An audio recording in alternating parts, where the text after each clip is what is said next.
Sveiki visi, labas man. Šioje serijoje gaminsime kiaulienos kepsnį su paprikomis ir svogūnais. Tai kokių ingredientų reikės paruošti šitam patiekalui?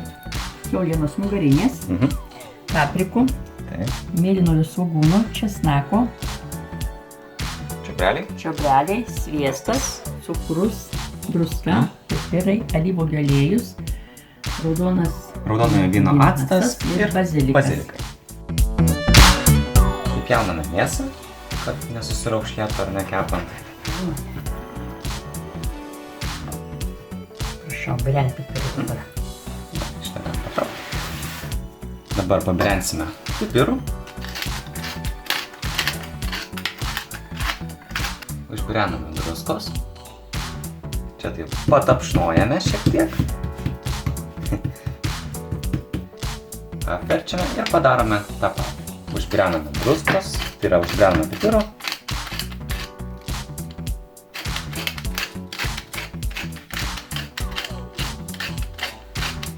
Ir druskos. Patapšnojame. Ir leidžiame mėsai šiek tiek pabūti. Pjaustome papriką. Vieną papriką naudosime vienam kepsniui. Paprika supjaustyta. Dabar supjaustysime mėlynąjį svogūną. Tai vieną mėlynąjį svogūną naudosim 2 kepsniams. Dabar sutraiškom česnaką.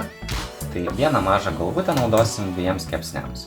Įpilame alyvuogių aliejaus ir įkaitinsime keptuvę. Suberiame visas daržoves.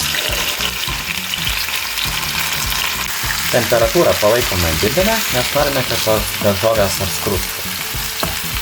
Pabirename pipirų. Užbrename druskos ir įdedame cukraus, tai 2 paprikoms 1 šaukštas cukraus.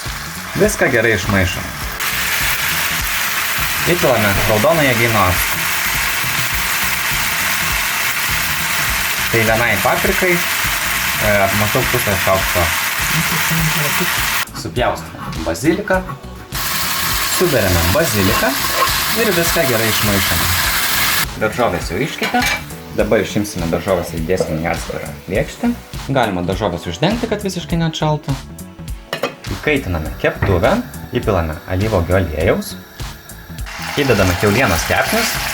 Dėkite atsargiai nuo savęs, ne į save, kad neapsitaškytume.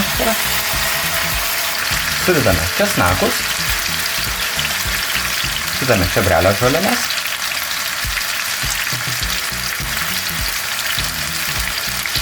Kiek čia maždaug to čiobrelio botas?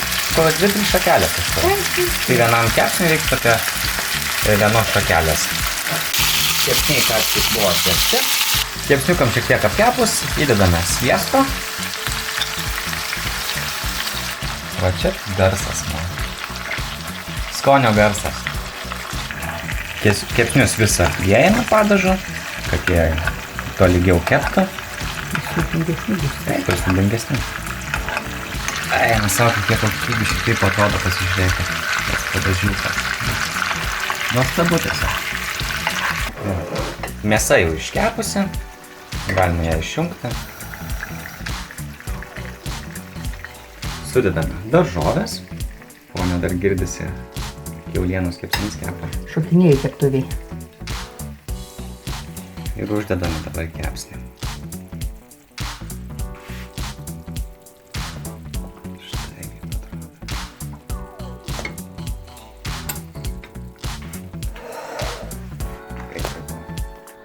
Štai koks puikus meskalys, pasižiūrėkit, tokie papuošimai, kaip viskas gražiai atrodo.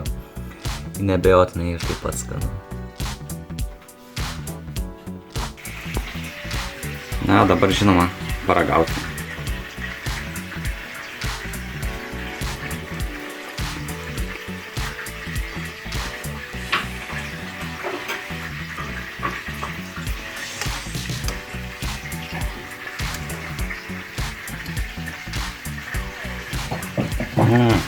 Labai skanus kepsniukas.